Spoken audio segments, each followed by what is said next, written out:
was really good. Yeah. It was great. But that's nothing compared to what's coming. So sit back and relax, everybody. Here comes the show in 3. Is it recording? It is 3, 2, 1. Jack Frost was an accident. It was meant to be next-level genetic research to ensure the survival of our race through a global holocaust. Here it is, violence! It always comes to this!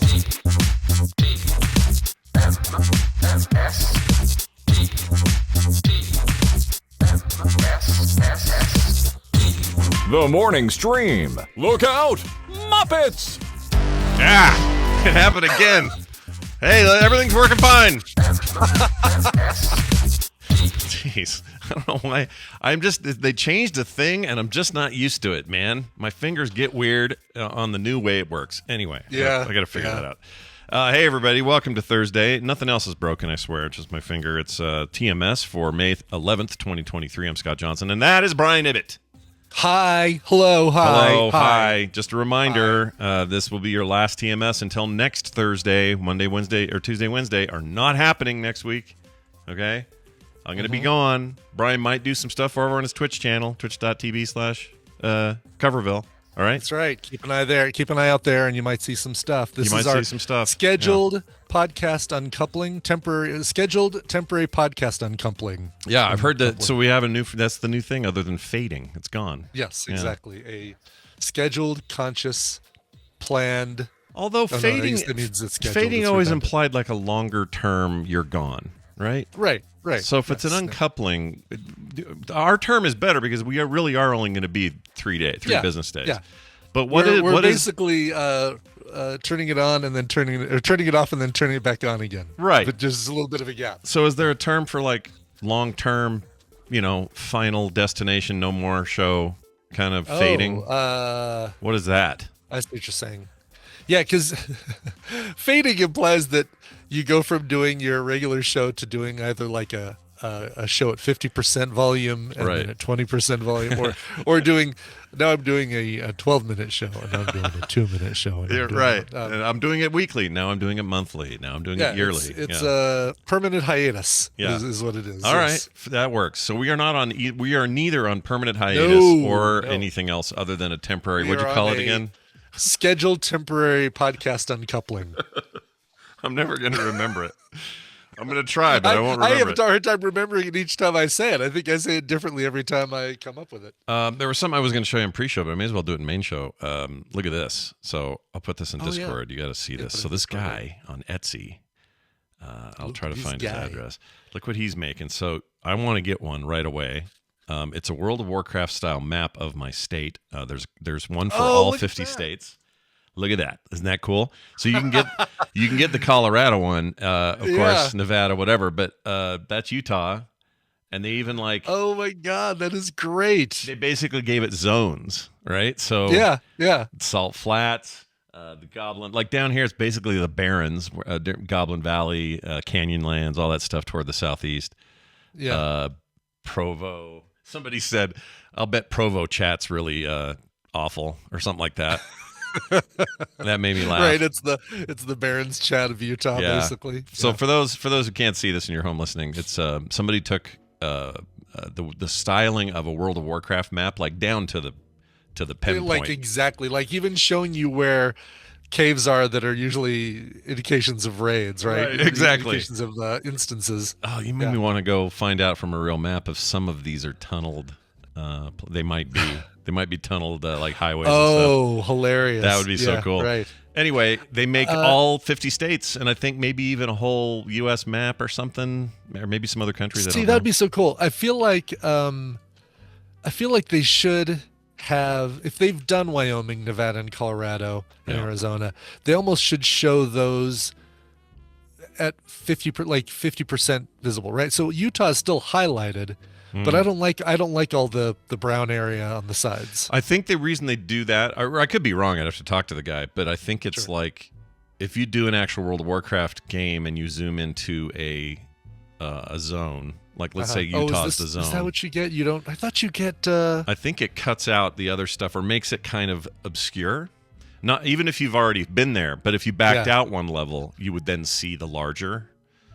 map? I have not. I have not played World of Warcraft in such a long time. It feels like, God, 2 years? Definitely between a year and 2 years since I've played it. Yeah, it's been maybe been even bit. longer, but it's been 6 months. Yeah, the neighboring. Okay, Bobby says, the neighboring zones are brown. Okay. Yeah, I think they're really going for like accuracy, but I don't disagree that it would be. I think it'd be cool. I mean, accuracy to the map in Warcraft, not accuracy to real life. I know. It's more that I don't like the brown, as opposed to that I want it to be accurate of what the World of Warcraft thing. But Bobby's actually playing right now. He checked it. He double checked what it does. Is that what he does when our show's on? He's playing WoW the whole time. Is that what's going on? I mean, I'm fishing right now in. Give me a name of a place where you can fish. The Orgrimmar. You're fishing in Orgrimmar. I'm fishing in Orgrimmar right now. I'm trying to get that lucky fish out of the pond that's in the middle of the city. Oh, well, of course then. That's not a thing. The lucky pond. I love the idea of a lucky pond. That's amazing. All right, so here's his Etsy store. I'm glad you actually helped me. Collecting herbs. I'm a herbalist, and I'm collecting herbs. You're moving herbs. It's an old reference, everybody. Very old reference. Okay, so there's the guy's store. Yeah, these are so awesome. Oh, I love the United States one. Like, if I could pay extra and get a combo Utah, Colorado, Nevada, like basically get the triptych, all on one map, I'd be all over. He probably could do it. I don't know. He'd probably commission a custom one or something. Who knows? Yeah. But he's got, for some reason, California, maybe because it's so damn long, is the most expensive map. All of them start at $10, but California is $37. Oh, no kidding. Yeah, look at that. And those are all for just 4x6s, I think. But you can get bigger sizes, 12x18, and maybe. There's Colorado. Let's see what Colorado looks like. This is really. I freaking love this. The ones with snow, they look just like. A zone where it goes from like lush and green. Wintermar or Winterhaven, Winterborn. So cool. Like Winterville. Maine is like, oh my gosh, if I imagine all 50 of these in a game room or something, just hanging on. Oh, it'd be so cool. Boy, the eastern slope of Colorado, the pioneering plains, it's just like there's almost no work done on that side too. I mean, he's right. It is just flat. You've got mountain, flat for the whole rest of the way. There are, for some reason, Utah's getting a lot of action. A lot of action. I know. Here. 8 people have Utah in their cart right now. Yeah, nobody else said, well, I guess there's, let's see, New Jersey has 3. But anyway, I think I'm going to get one. I think there's just this so really cool. I don't know if Blizzard gives a shit about this sort of thing. Probably not. I don't know. I don't know if they copyright this style of their maps or not. Yeah, I don't know. That would be the question. Like, absolutely. Would they have any issue with this? Oh, yeah. The Southern California, just on its own, is really cool. Yeah. Isn't that one I'd actually. Oh, let me see what Nevada looks like with Las Vegas, because I want it to be like if there's any indication to make it a goblin city. Oh, it feels like that's so cool. Hold on. Yeah. Where's Nevada? Let's see. It feels like Las Vegas has to be some sort of goblin. Right? It has to be. Oh, why can't I find it? There's Arizona, Texas, Pennsylvania, Georgia. Where is it? It's probably on page 2. Page 2. No, I'm not seeing Nevada. And now you know. How am I missing Nevada? Let's see here. New Jersey, New York, West Virginia, Pennsylvania. Yeah, he must not have gotten to all 50 states yet. Okay, well, this is genius. And then he's got like all these states and then Skyrim. Oh, there's Ireland. Oh, yeah? Somebody said, there we go. Somebody said there wasn't an Ireland in there. No, there's definitely an Ireland in there. Yeah, there's no Nevada. Weird. That's a weird omission. That is a weird omission. I mean, you'd have so much fun he hasn't with it. Gotten all 50 yet. I imagine he's getting to it. Yeah. But how fun would Nevada be? You got to go nuts with the casino business. You got to do it. You basically... Here's what I want. I want a World of Warcraft style map of just like, how you get the Orgrimmar, like just the city map. I want one of Las Vegas. Oh yeah, that's what I want. So not the state of Nevada, but yeah. So one more zoom in is what you want. One more zoom in, like when you get to look at a city and say, remind me again where the flight point is in. Yeah. Oh yeah, and then you get McCarran as the flight point. This is too good. It's too good. Anyway, here's the guy's name. It's ethanol maps, ethanol or ethanol. I assume his name's Ethan. Who knows? I bet his name is Ethan, yeah. Yeah. So ETHANOL maps on Etsy. And they're rad. I'm going to get one today. Super cool. Yeah. Quick reminder about the morning form. We do it on Mondays, but get in there because I won't have a chance to remind you until next week. And we're doing best TV spinoff series is the poll right now. But all this really does is not only let you have your voice in terms of what your favorite spinoff is, but it enters you in the contest of winning a Frog Pants Fun Pack, which usually includes prints, stickers, pins sometimes, magnets sometimes. You never know what's going to be in there. Stuff you want. Yeah. Stuff you want. That's right. I know we all have a lot of stuff, but right. I promise you want it. I want to see something really cool. Can I show you something really cool? Yes. Oh, frogpants.com/themorningform is the address, everybody, while Brian gets something cool. Had a request because I do the Kyber crystal holder for your lightsaber crystals that you get at Disneyland, right? Have those on my Etsy store, right. And I'm trying to move my stuff over to Shopify. I just have to find the time. The Hodge, listener to the show, the Hodge said, "Hey, have you thought about doing one that can hold a lightsaber as well?" And I said, "I've given it thought, and I just haven't done it yet." I started working on it yesterday. I've got version 1, so. Here is the Kyber crystal holder. Please note that I miscounted and there's only room for 6 crystals. I don't know where you put black if you have black, but version 2 that is coming out now. And then it's got the 2 rails with there's a little bit of you can see kind of a little bit of an angle to those rails so that you can put your lightsaber. Oh, that is so rad. Look at that. Have it. So version 2 is printing right now. I've raised up the bars. I've raised the bars, Scott. Yep. Raised up the bars so that you have a clearer view of your crystals underneath your lightsaber. And I've made this surface angled that has the crystals on it. So technically, while the thing sits flat, the crystals will sit at an angle so that they're more on display underneath the lightsaber. Love it. Yeah. Sexy hot. I'm having so much fun doing 3D design. Now look at you with the 3D printing and the whatnot. Fillets and chamfers. Yeah. Love my fillets and chamfers. You and Dunaway, man, he made a PS2 controller holder yesterday. Oh, did he really? And if you don't put the controller on it, it's not on there. It looks like a little boobie holder because it's got the 2 little Really? I thought I was a booby holder. Well, you made a booby holder? Yeah, he made a booby holder. It looks like it's like a video game controller bra. Keeps, lifts and separates nice. For your joysticks. But anyway, he made a silver one to match the silver controller he got, which is like a unique version of the PS2 controller. So cool. I'm clearly way behind in the 3D freaking 3D printing place, but you know why? Here's why. It's the same reason I don't oil paint anymore. It's the same reason I don't do like wet media anymore. Yeah. And I need to get over this because there's a lot of fun to be had. But I hate worrying about the leveling plate and this one's spaghettied all over the room. I spent 18 hours on this. Like all of that stuff. I need to get over that and just get over my need for convenience and lack of gooiness and just get to it and make some stuff. You know? There you go. Yeah. All right. I mean, you guys inspire me. You guys inspire me. What can I tell you? Well, thanks. Yeah.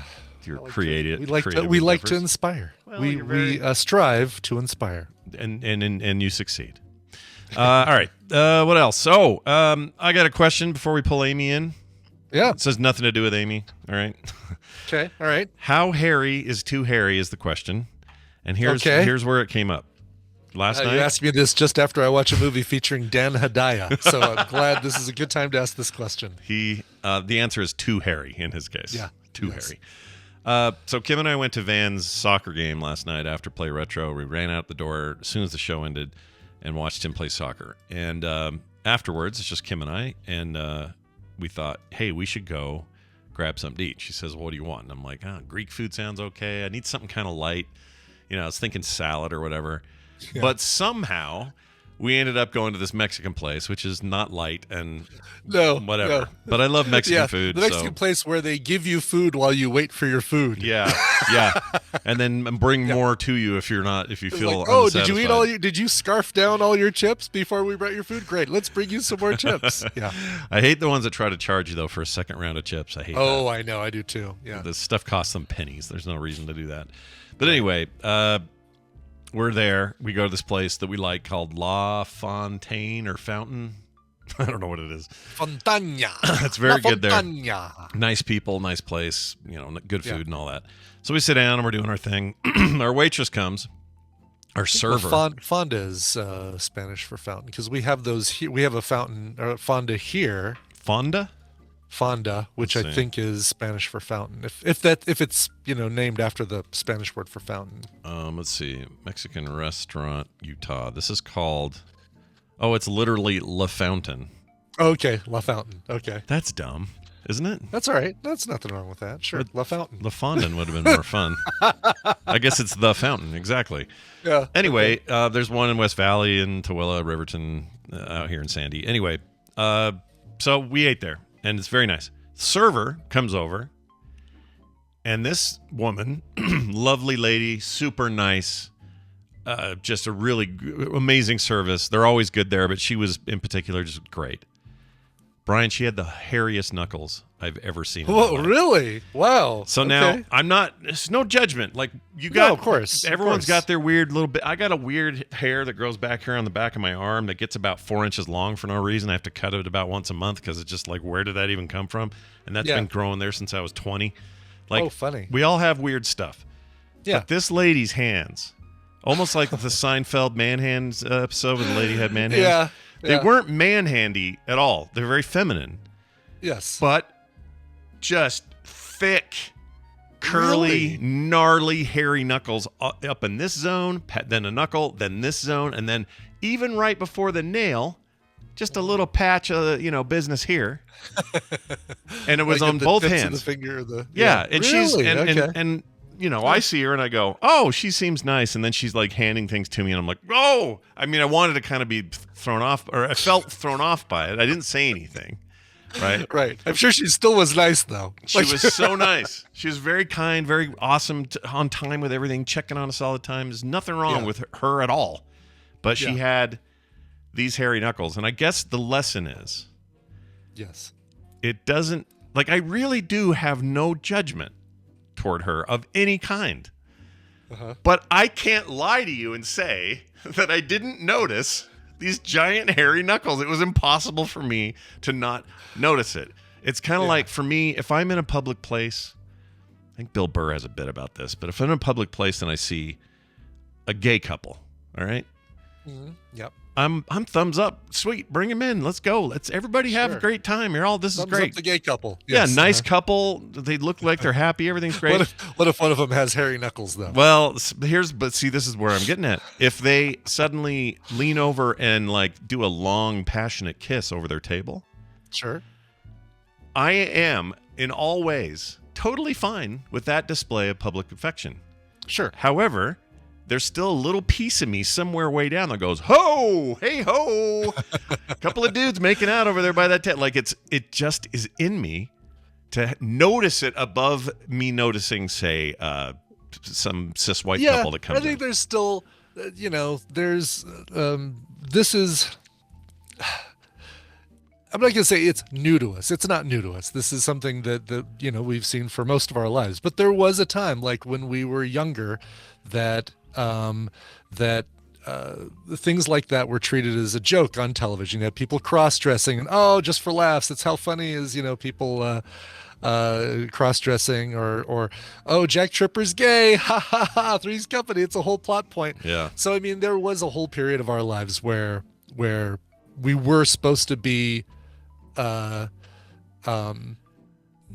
were supposed to find that different. And now we're obviously not. We don't find that different. No, we're enlightened. We love it. We support it. We have so many people in our community that we love and respect and honor. Of course. That have same-sex partners and relationships. Sure. But I think it is just that little 12-year-old watching Three's Company that's like, oh, hey, look at that. All right. But it always reminds me. It always reminds me of that TikTok video where that guy says he basically does an example of seeing a TV show, your favorite TV show, where a couple on the show comes out as gay, and it says, "Here's how Gen Z responds," and then it cuts the video, and he's just sitting there looking at it like nothing. It's just nothing to him. Yeah. Just watching it. It's like normal show. It's like, okay, that's the thing. That's just normal.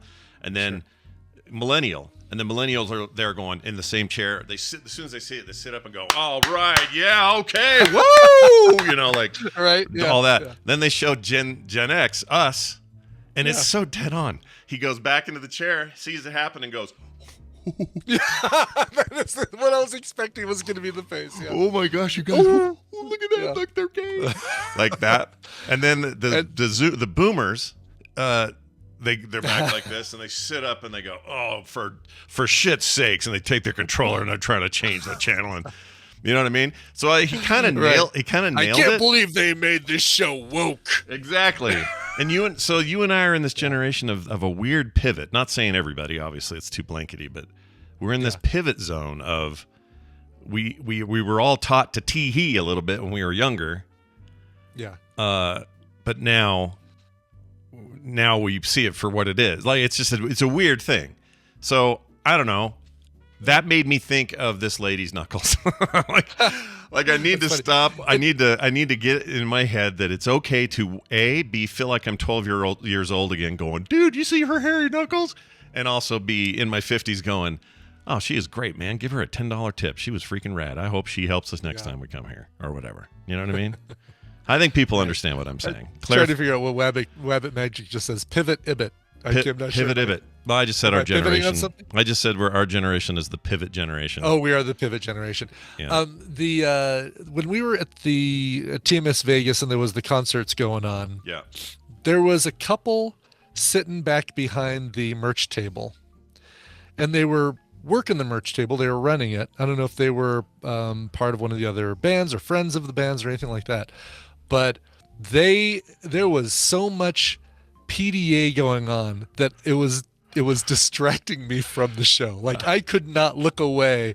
Like I kept watching the show, and then from where we were sitting where the stage was directly in front. Like we were on a side view of the stage, so viewing them was kind of part of viewing the stage, right? Yeah. Like we were at a side view, so it was like us and then the stage, at least where Tina and I were. Yeah, we're sitting, and these two. I feel like they might have needed to smoke at least 2 or 3 cigarettes for as many times as it feels like they had completed their needs. During this whole time. I missed that entirely. I don't know how. I guess I was out in front of that the whole time. You were more in front. You were sitting in front, so I don't think you were looking over. But I was watching, basically, I was watching the lead guitarist of the band after the instrumental band after Same Sex Mary, and there's the lead guitarist. He's rocking out. He's got this cool guitar effect going. And then there's this couple that, she's got a leg up on his hip and she's kissing his neck and grinding on him. Like, oh, well, okay. So I don't know. PDAs of any kind of relationship. I'm not sure I feel so comfortable enough to go thumbs up, cheer, hey, keep it up. Yeah, it's not quite you're not wrong about that. KT Data, okay, I'm so glad somebody else saw this. So KT Data, you saw them, right? Yeah, he should have turned those two were hot and heavy. Glad I didn't get that on camera. Should have turned his, I was going to say, turn your camera down there and check those folks out. Yeah. Well, anyway, a lot of Palm Pilots, a lot of public Palm Pilots. public PDAs, personal digital assistants. Kind of miss that we don't have really, we have them because our phones do everything and more. Our phone is the ultimate PDA. Yeah, right? We just don't call them that anymore. No. It's a bummer. I like that period. It was fun. Smartphone. Do we even call them smartphones, or we just call them phones? I don't even know why we call them. I don't even know why we call them phones. I barely call on it ever. Yeah, it's true. Yeah. We should just call them feels like the iPhone screwed up by calling it an iPhone. Kind of like iTunes screwed up calling themselves iTunes. Because eventually, it was like, well, you're way more than music. You got movies on here and books and all this other stuff. And they're like, all right, fine, we'll break it out and do 10 different things. We're doing a podcast, which got its name from the iPod, which you cannot buy anymore. As of last year, you can't even buy a regular, the 30, 60 gig iPod Touch or anything anymore. Right? It is weird that stuck. Yeah. Boy, we sure got a lot of feedback about your Zune. Everyone loves your Zune. Oh, my God, the Zune. I know. Yeah. It's funny. So many people. Stephanie and Kyle in Wisconsin, both they have 3 Zunes. They sent me a photo of them hanging out with their Zunes, Yeah. No, it's Fletcher claims it's the best sound he ever had on an MP3 player, including anything today. It sounded great. It's just too bad they had to implement squirt technology. Oh, I'm going to squirt you some music. That was such a weird thing. It was such a bad choice of terms. Yeah, but it's all these fans coming out of the woodwork for Zune. Where were you people when they were new? Right, when they were trying to stay afloat. Yeah. Yeah, there would have been a future for the Zune. I don't know. Ballmer was canceling shit left and right, so who knows what's going on back then. Developers. That guy's sweating, just spitting out while he's talking. Man. All right. Harry Knuckles aside, let's move on to Amy time. We're going to learn about a book today. Good. Do I still have time to listen to those podcasts for Wendy later? Or did you not do your homework, Brian? Of course, I absolutely did it. Okay. I cannot wait to talk about how frustrating one of those shows made me. Oh, how frustrating! I'm excited to hear which one. I honestly have no guess. I don't know which it'll be. I have a feeling though. Hold on, I will get to it. All right, here's this going on. One of the things that I enjoy also is reading. Well, here's the good news. We also enjoy reading, and we enjoy reading with our good friend Amy, aka Red Fraggle 3. Hi, Amy. Welcome back. Hi. Hello. How are you? What's on your mind these days? How are you feeling? Oh, I'm doing well. So, all right, I have a story for you guys that relates back to what you were just talking about. All right, sure. The Zune, or public displays of affection, or that couple at the concert, or whatever you got. The Harry Knuckle thing. Oh, the Harry Knuckles. So, okay. Yeah. All right. So my detective name, Harry Knuckles. So, all right, my ex-husband. And this is like, there's some, like, somebody said in the chat, like, Greek people are always super hairy, and some Hispanic people have, extra body hair, Baldwins. things like that. Sure. Yeah, Baldwins. Like Dutch and therefore people like white people from South Africa, which my ex-husband is, tend to be a little on the hairier side because like that's just a genetic thing, right? Sure. So my ex-husband was super hairy, like he had like the hairy shoulders and the hairy back and the whole thing, right? And which I was like, okay, whatever, yeah, dude. But we're taking a road trip at one point. This is like shortly after we're married. So in his eyes, he's like signed the ownership papers. So it's like green light to start being mean, right? Oh God, yeah. And like I happen to have on my body hair is mostly blonde, so I don't bother with it, right? Like I'm like, I mean, I shave my legs, but like, and but my it's armpits, so light, it's not noticeable and stuff. Yeah. Right, exactly. But like anything else, like I have to, if I have eyebrows, I have penciled those things in, y'all, because like they are completely invisible. My eyelashes also completely blonde, invisible, like you can't see them. So anyway, so I have, a couple of like little long hairs on my big toe, right? Okay. And again, who cares? Like I've never bothered with it or whatever. I have my feet up on the dashboard, which is very unsafe. Don't ever do that. But this was a very, very long time ago. I have my feet up on the dashboard and he looks over. He's like, oh my God, you have like Hobbit feet. What? Dude, and what? I was like, did you really, That's a dick move. Just say that, Chewbacca? Like what? Yeah, right. And the Chewbacca thing. Yeah, if I went 2 days without shaving my legs, he would make Wookiee noises at me. And apparently he does that. He does that to our daughter now. So it's a projection. It's a projection thing. But I was gonna say, pot calling the kettle black. Yeah, that dude's that guy's a walking fire hazard. He can't talk. Sensitive about his own hirsuteness. But I was like, are you kidding me? Like, you're going to pick on me about having a couple little blonde hairs on my toe and you walking around like a chimpanzee over here. Really? Yeah. But, to his credit, Lord of the Rings is pretty awesome. The Hobbit feet thing was funny. I'm not going to lie. Like, that was funny. He was a dick, but, Lord of the Rings is cool. Yeah. He was a dick around a cool thing. It's a good reference, but mean. Yeah, mean. Right. Yes. Yeah, exactly. Like I said, he felt like he had the green light to be mean. Sure. Yeah. Plus, Amy, honestly, I don't want to think about you with anybody else but Chuck. I think if like you, it's you and Chuck. It's like you are the Luke and Laura. Look up that reference, kids. You are the. I know that reference. Yeah. What else? What else Lucy do we and compare Ricky. him to? There you go. I don't know. Maybe I could figure out someone from this decade. There you go. Well, the Paul and Jamie. There you go. We're getting close. That's the 80s. We're getting closer. Yeah. Is there a 90s one? The Walter and Skylar. Oh, maybe the wrong one. What about the Corey and Topanga? That if you want to go for the younger generation. Or the Corey and Corey. How about that? Sure. You're like the two Corys. Oh, break my little Gen X heart. Why don't you? Poor little Corey Haim. He suffered so bad.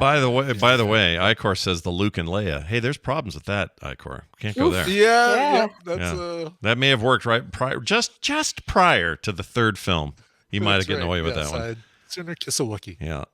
Tango and Cash. There you go. The Wraith has it. Tango and Cash. Tango and Cash. Yep. Perfect. Loved it. Perfect. Everybody's in the chat like listing other couples, but they're except for like Dharma and Greg, they're all like tragic. Cersei and Jamie. Wanda and Vision. I love that one right there. Somebody horribly dies in all these, like Ted Mosby and your mother. I'm like, oh, spoiler alert. Sorry, but you're the Regis and Kelly. Oh no. No, wait, that doesn't work. Oh no, I got it. You're the Nick and Nora. From Nick and Nora's Infinite Playlist. They stuck together. I love that movie. Perfect. That there movie's you go. Great. Yes. I do love that movie. That movie, I'll say it again. I believe that movie to be the best non-John Hughes modern version of a John Hughes movie not created by John Hughes. I love that Interesting. movie. Yeah. Oh, that's interesting. I like 10 Things I Hate About You also, but that one's, I don't know if you count that one because it's like it's a Shakespeare adaptation. It is, but it's similar, but you're not wrong about the comparison. I think those all fit. Yeah. I miss movies I like love that. those. I love a good teen movie. A Yeah. cheesy, crappy teen movie I don't like, but a good teen movie I enjoy a lot. And Nick and Nora is that, and 10 Things I Hate About You. I agree. I watched that one from last year. I want to say used as a recommendal, and I was surprised at how much I liked it. But now I can't remember the name of it. It was on Netflix. It just felt like a recreation of a 80s, 90s teen movie. And Was it a movie or a series type thing? It was a movie. It was just a 1-2 hour movie. It was like about the popular kids and the kid from across the tracks. And I don't remember. And shoot. It's not the one that kind of had. I'll look it up and find it because I love that. My daughter made me watch a series. Tim Watson. Let's Do Revenge. It was called Let's Do Revenge. Just Do Revenge, I think it was called. Not Let's, just Do Revenge. All right. I'm writing that down. And it felt like something, along the lines of Clueless and 10 Things I Hate About You and Easy A and all those. Cool. All right. Yeah, Anyway. my daughter made me watch this little series because weirdly, we're Jewish, but my daughter loves Christmas. So there was this little Christmas series that came out on Netflix called Dash and Lily that was adorable. It was really cute. And it was very much in that same vein, and it was very cute. I enjoyed it. Dash and Lily. I'm also writing that down. That sounds like fun. Yeah. It's very cute. It's like a little limited series where she's kind of socially awkward and quirky and she leaves a journal in a bookstore, like on purpose for somebody to find. And then it's like a little scavenger hunt. She's like, okay, if you find this and you want to play my game, cool, turn the page. Otherwise just put the book back and leave it there for somebody else to find.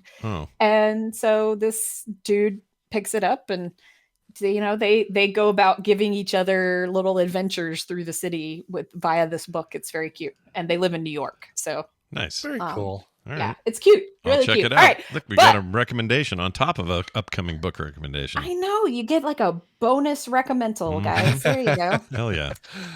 All right. So, but yes, I feel the same, Brian. I can't imagine my life with anybody but Chuck either. And so today is our 10th anniversary. Oh, today is? Right. Today. Yes. Oh, that's awesome. Congrats Happy to both of anniversary, you too. That's Boy, awesome. if only I Thank knew you. what song you guys walked down the aisle to, I could maybe figure out some way to integrate it in today's show. Yeah. Oh, well. That's a I shame. wonder if there's a way you could research that. If only there was a way. Yeah, if only we had the here. Oh, I found it.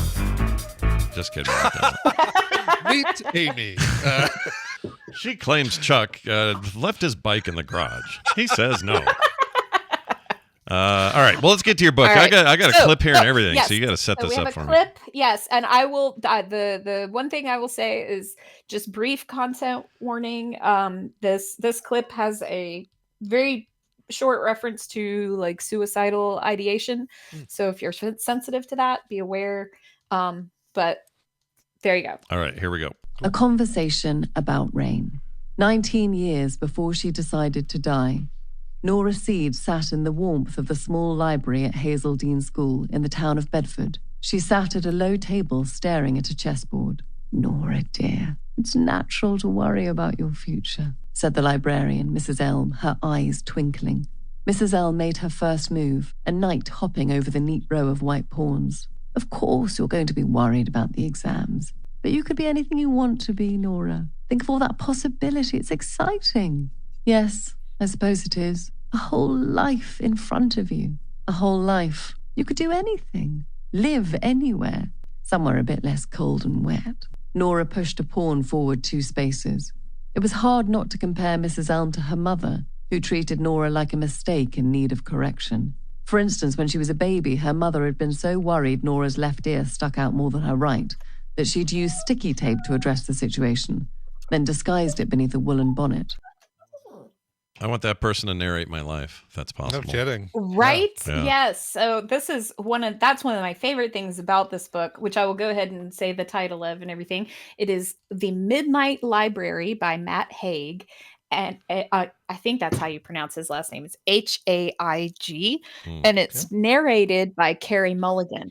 Now, I felt the same way about her narration. And in fact, when Magus called it out exactly, I started listening to this book and I could have sworn it was the same person who played Valerie in V for Vendetta. Like it sounded that similar.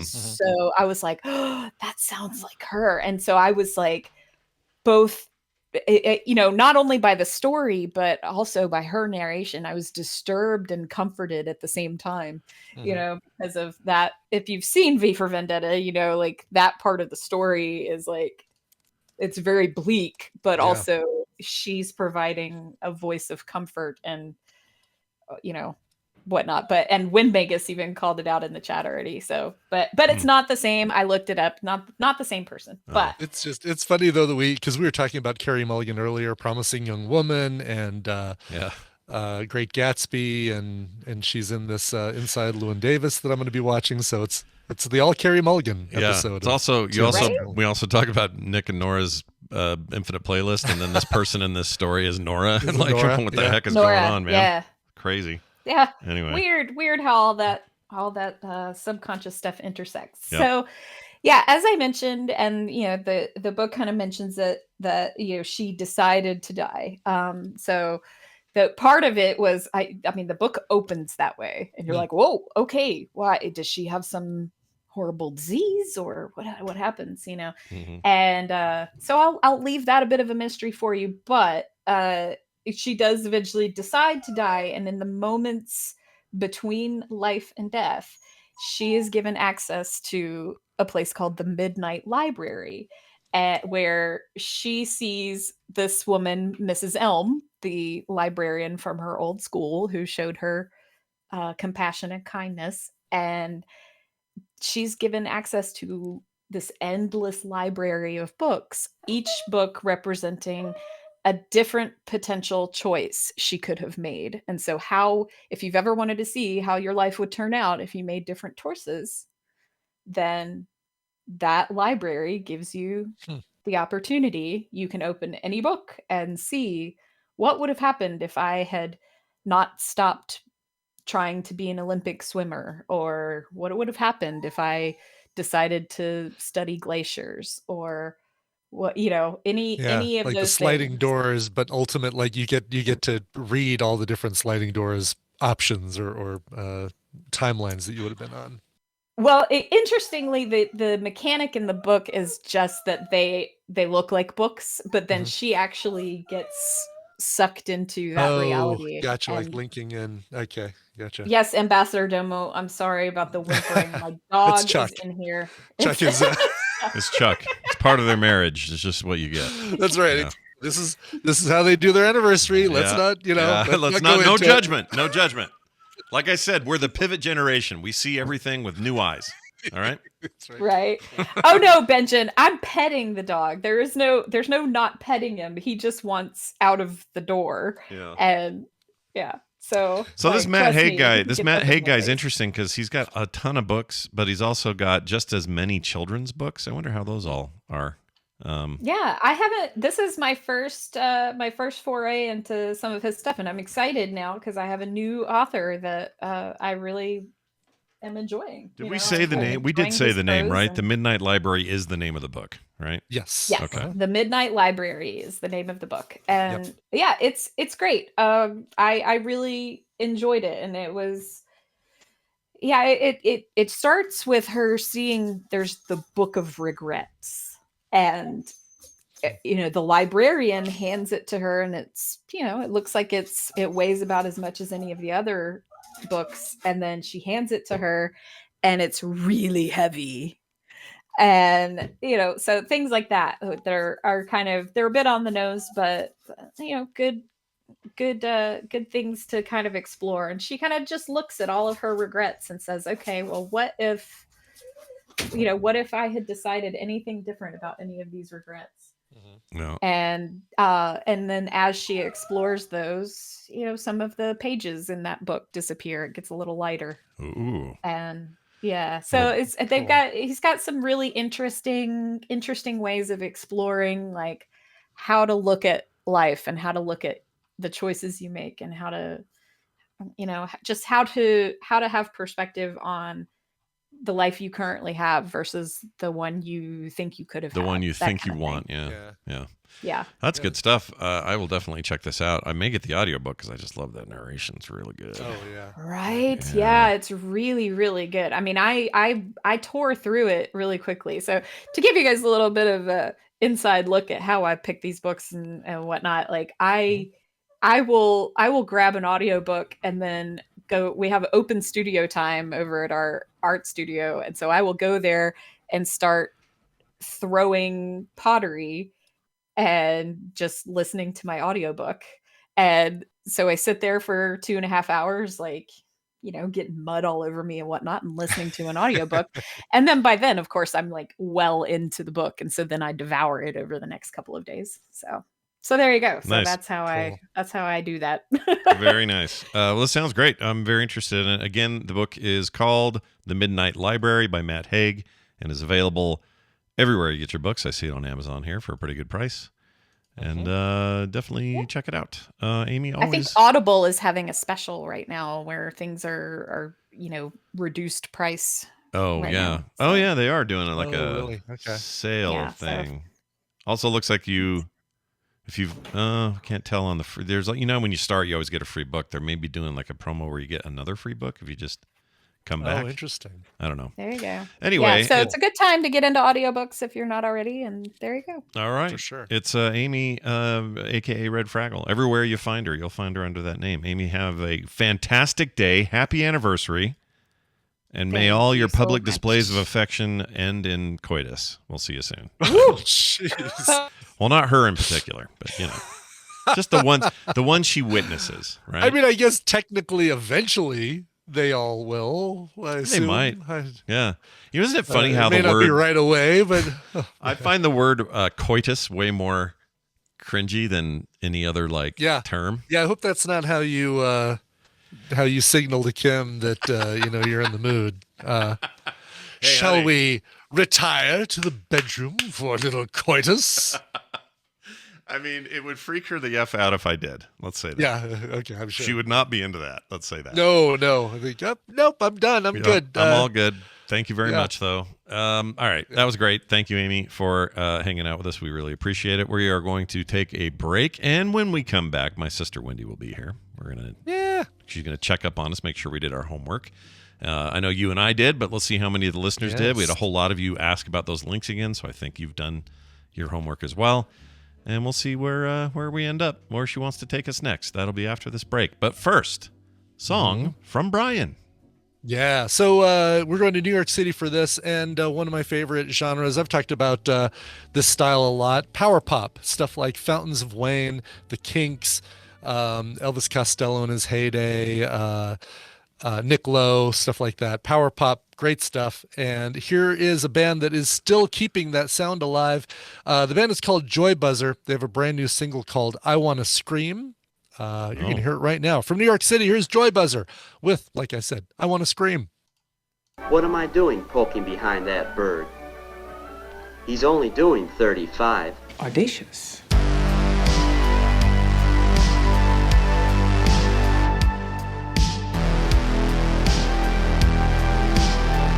The morning stream. Circuits, don't fail me now.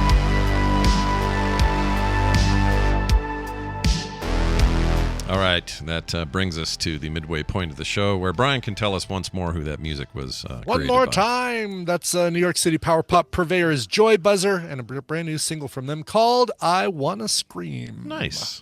I kind of do too sometimes. Not right now, though. So don't we all? Yeah. Yeah. I think we can all do that. I We would can scare all- the hell out of Tina if I did that right now. Even if I muted the microphone, it would upset her greatly. That's true. So when we're recording most mornings, she's around usually, right? Does she listen live? Is she? Oh no, she can't listen to anything while she works. She there's so much like communication and research and stuff like that she's doing that she doesn't even have like classical music or instrumentals or anything going on in her office. Oh Nothing. man, big time focus. Silence. Yeah, focus that business. I get it. All right, it's time for this. Wendy. I mean, random. Not a chance. Hey, look who it is. It's my sister Wendy. What's going on, Wendy? Hey. What are you doing? Hey. My old tap Hey, pal by the Wendy. way, Yeah. Brian, you know Hey. you have good hearing, and sometimes you hear things on my audio, like birds. Can you hear birds? I can't hear know. birds, but you also sound like you're on a room mic as opposed to Yeah, you're usually on like a microphone close mic. up to your face mic or something. Oh, weird. No. But I usually do hear like wind chimes or birds in the back of your Right. Okay. Yeah, So sometimes. I always just thought, wow, Brian has superhuman hearing, and I've had my last 5 clients are like, are there birds in your office? And it turns out, we've got some serious bird action happening, and I just thought, Brian isn't as talented as I thought. No, Yeah, no. but you were the only person who'd ever mentioned it ever, and then Oh really? suddenly- Then all of a sudden everybody's mentioning it. That's Yeah, really so funny. I'm feeling Maybe like you're because the it's first. spring. The birds in Minnesota are Yes. stoked, man. They're like, no more snow. I guys. love it. Yeah. So fun. I like this time of year for too. sure. I was just talking to Mom, by the way, and Yeah. she said, let's see, where is it here? I'm not going to tell you everything she said because that's weird, telling my mom's texts on the air. But anyway, I said, hey, Mom, just checking in on you. Hope you're doing good this week. She wrote back, doing great. Went to Wild Wings. I said, okay, cool. She's like, it's funny hearing that from an 83-year-old. Anyway, I said, she said, how was Vegas? I said, it was really fun. Busy, but all good. It was really nice having Misha and Wendy out there with us. And she said, yes, I'm so glad they could go. They invited me, but those 2 girls are very fast walkers, and I know I would just drag them down, she says.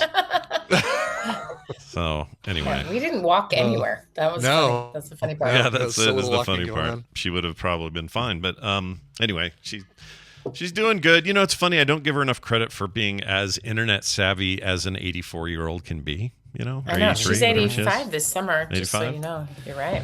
Yeah, like that is unusual, I think, for someone to be Yeah. as good at that as she is, and especially with her big knobby fingers. She's had horrible arthritis her whole life for a long time, since her 30s or something. And they're, you know, you look at them, they're kind of cool looking. Actually, she looks like she could, I don't know, claw your face off or something. But but the fact that she can like type on a screen and get it all done, you know, I'm proud of her. I think it's great. Says the guy who she does not call to walk her through a Venmo payment. Yeah. Oh yeah. No wait, But did I? honestly, 85 using Venmo, like, give I her know. some Yeah, credit. that's Okay, intense. that is very impressive. But Yeah. just how scary from you. I mean, and what's hilarious is we couldn't solve it. There was something glitchy about it. And I said, you know what? I think you should send John to the bank tomorrow and have him work it out. And they were like, yeah. And because I know who I'm talking to. It has nothing to do with the bank. But I said, what you got to do when you get there, though, is find the youngest person there to talk to. Yeah. Somebody who really understands Venmo or the Cash App or whatever. And I have also found a lot of success recently in helping people deal with their boomer parents a little differently.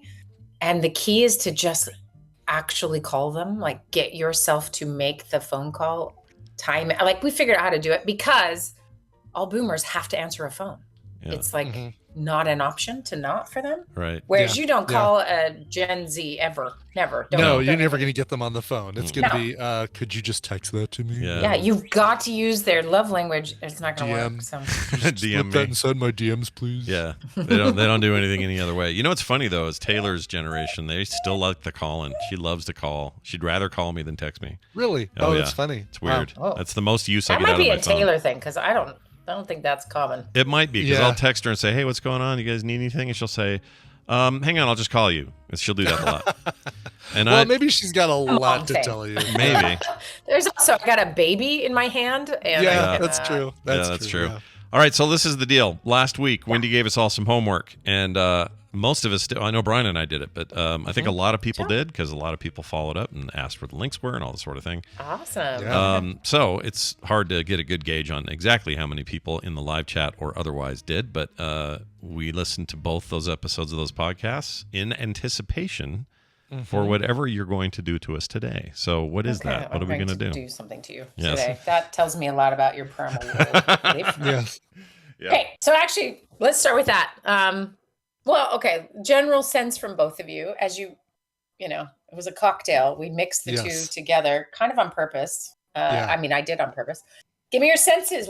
Brian, are you a changed man? You know, the cocktail for me was the sweetest nectar mixed with turpentine.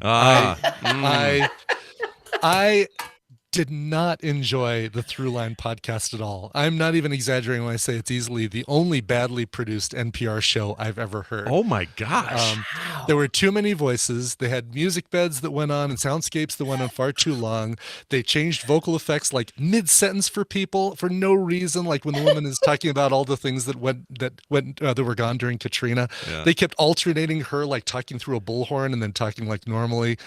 But then content-wise, for a show that's kind of debunking the thin veneer, for the first 12 minutes of the show, and I counted, they described what the thin veneer was 3 times, and not like different examples or different well, here's one type of thin veneer and this type of thin veneer. No, it was like 3 of the exact same examples, which drove me nuts. And then the Stanford prison experiment, which was super fascinating, but disproving that experiment doesn't prove the corollary. It just says, well, that experiment sucked, but it was fascinating. I enjoyed hearing about it. Yeah. But and then in 4 minutes left, so 45-minute show, 4 minutes left, one of the 11 narrators of the show comes on and says, there are literally hundreds and hundreds of studies that show altruism. And it's like, oh, hey, maybe instead of all this other fluff you put in here, maybe you could have gone over one of those.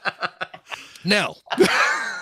So you did not like that one at all. Did not like that was the turpentine. That was the turpentine. All I could think about was Jenny Josephson critiquing it during ANTP and how it felt like one of those shows, one of those very early in ANTP shows where everybody who is part of the team needs to get on and do a voice on the podcast. And so it's sometimes kind of ham-fisted in there. Yeah, that's true. In contrast, I found Hidden Brain to be one of the best podcasts I've ever listened to.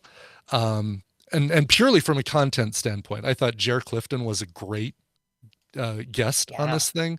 Yeah. The dichotomy of life as a shit sandwich from one person in his life to the more optimistic person who's in the Holocaust, experienced the Holocaust was amazing. I went so far as to even follow Jer Clifton on Twitter. I did his primals survey, his test. Yeah. I did the middle one. I didn't do the 20-minute 300 question test, but I did the middle one, like the 18 question test. Yeah. But I really enjoyed that, and it kind of underlined for me something that I feel I do take into account, and maybe I don't express enough that I take into account. But when somebody does have a different belief, this whole thing stemmed, I think, from Scott and I watching The Mist. And there's a group of people who kind of try to take over the grocery store that everybody's hanging out in. And then there's the good people. And I think Scott said, well, that wouldn't happen because, there'd be way more good people represented in that store than this 50-50 split of all these people who follow this one guy versus... Yeah. And I said, I don't know. These days, I feel like it could happen. And thinking about it's like, all right, we got to look at, the different perspectives. I think that I tend to be in experiences, Lyft driving, being in the city a lot, seeing people sometimes at their worst behavior. And maybe Scott doesn't experience as much of that. I know he admits that he doesn't go out as much as his 1 block radius. So, I mean, there is the experience that way. And mine certainly may jade me, really far the other direction that is not accurate. It may push my perception of things further from where they really are, where that needle is, somewhere between, okay and good. I might, my experiences might push that needle a little bit further past the okay button. I don't know, but I'm telling you, I would give anything if the whole world had your level of reticence about like you're still so optimistic and nice. Like, oh my gosh, let's just replicate Brian. Okay, make everyone Brian. So I'm still maybe a little too much on the positive. Okay, all right. Well, That's great. You're right. So Scott, how about you? Re-listening, I guess maybe you heard one of them before. I'd heard both these before. They were re-listens in both cases. I subscribed to both shows. I actually quite liked the Throughline episode, but I'll admit I'm kind of a sucker for creative audio, like the way that I still think the people that are best at it are like Jad Abumrad show. I forgot the name of it all of a sudden. Oh, Radiolab. Mm-hmm. I love Radiolab. I love the texture of it. I love the use of sound to evoke emotion, that sort of thing. And I think Throughline does that. Maybe not as well, but they definitely attempt to do it. I liked this episode a lot, which is why I recommended it to Wendy in the first place. I also really liked this Hidden Brain episode quite a bit. One is a lot more Hidden Brain. The Hidden Brain episode, to Brian's point, is a lot more academic, I think. Yeah. And a lot more to the point, Yeah. And the other's a little bit more like, I don't know. Again, it's more like, hey, let's poke at people's emotional reactions with audio kind of attempt. Yeah. And as that, I think they do an okay job at doing that. But I really liked them both. My big takeaway is kind of what I went in with, which is I think that for example, Brian's point about having a needle and it's somewhere in between is a good point. When you they talk to the Holocaust, or we're talking about the Holocaust survivor. Mm-hmm. Having this insane amount of optimism about the world. Mm-hmm. That to me, that's how I feel sometimes when I get criticized for this, because I'm not comparing myself to a Holocaust victim, not even close, but I just see a lot of negativity in the world, and it weighs me down a lot, and it really puts me in a bad, dark place sometimes. But at the end of it all, I almost always come out on the other end saying, yeah, this right here is bad, but I'm optimistic about the future. And I don't think people are as bad as we think they are on the whole. We're only hearing about the horrible stuff. Mm-hmm. Nobody talks about the good stuff because it doesn't make headlines, which doesn't make money. It's not sensational enough. Yeah. Yeah, it's not sensational enough. So I don't know. If anything, I think I've tried to curb this lately, but I think if anything, I've had a more negative view of humanity in the last couple of years. Part of my way of dealing with it is trying to find the silver linings as often as possible. And I think that's what I'm exhibiting. I think it's easy to say, oh, he doesn't go out enough, or oh, he doesn't have, hasn't seen the dark underbelly or whatever. Those are all possible. But I guess what I'm saying is, even if I have, I still think I go that way because I don't know. I don't know how we survived this long without it. Like, we would have been dead 1,000 years ago if people didn't figure out a way to move forward. And both of these episodes, I felt like, confirmed that, but maybe that's a bias I have. And maybe what you're explaining something very fundamental is that everybody will have their own biases confirmed. Mm-hmm. Yeah. And that's tricky. I think sometimes that's really annoying to think about, like, I mean, there is some moving of a needle for people sometimes, right? Like, I liked the concept that you could, they're at least thinking, about what would it look like to help people shift some of their primary world beliefs. Just like CBT, they talked about, you know, Albert Ellis in those early days of like, wait a minute, does the thought actually make you depressed, as opposed to you're depressed, therefore you have the thought? And that was revolutionary. We all might think like, yeah, that's an interesting thing. Let's think about that. That was not thought of until this research was done in the 50s, 60s, and 70s, right? Like we have developed a way to think about this differently. And so if you take that test and you fill in the blank, you know, so generally I would assume, you guys can tell me which you would pick here on the scale. Brian, you know for sure because you took the test, but I took the test. Fill in the blank. The world is safe or the world is scary. And that you ask a series of questions to kind of pin that down. And Scott, I would argue you probably think the world is fundamentally safe. And I don't mean like safe all the time and in every circumstances, and nor would someone say it's scary all the time in all circumstances. But it's really a core way of sort of looking at it, right? So you look at history, Scott, and go, here's all the evidence. And someone else looks at history and goes, I mean, we're hanging by a thread.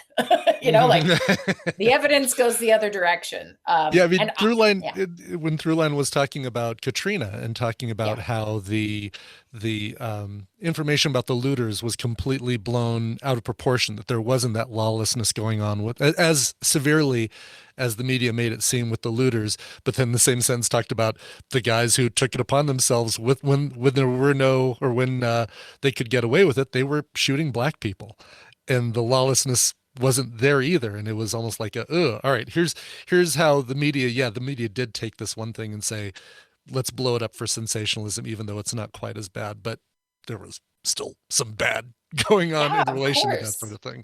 Of course, right. And which filters in and does it impact you? I've recently had many conversations with moms about kids having psychiatric events, needing to go to the ER for suicidal thinking, and just young kids. And I recently spent almost a whole weekend in an ER with a friend and her 12-year-old. I mean, there's some very real things happening for kids that it's abnormal in the scope and number, right?